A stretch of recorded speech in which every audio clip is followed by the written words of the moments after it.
ürünlər var. Birinci bundan başlamaq istəyirəm. Ki, buradan belə sponjlar vurdum. Sponjlarım dəhşət köhnəlmişdi və bir ədəd cəmi əlimdə qalıb. Ona görə də düşündüm ki, bir markadan belə bir sponj sifariş edeyim. Və içərisində gördüyünüz kimi çoxdur. Özüm belə sifariş elədim.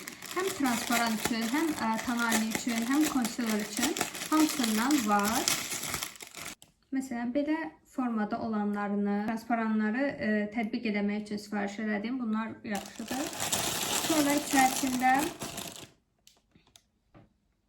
çox şirin, bunun balacalığına baxın. Belə konsileri tətbiq eləmək üçün belə balaca sponj var. Bu da çox gözəldir. İçərisində 4 ədəd belə sponj var. Bunu isə isladacağım. Görüm şişirmi. Çünki sponjun yaxşı olub-olmamasını onun şişməyindən bilə bilərsiniz. Mən də bunu tətbiq eləyəcəm. Sizə fikrimi bildirəcəm. Suyla islatdıqdan sonra. Bu formada üstündə cheese yazılıb. Belə sponj çıxır. Bu da çox şirindir. Miniləri də içərisində var. Çox şirindirlər. İçərisində 18 ədəd olmalıdır bu formada.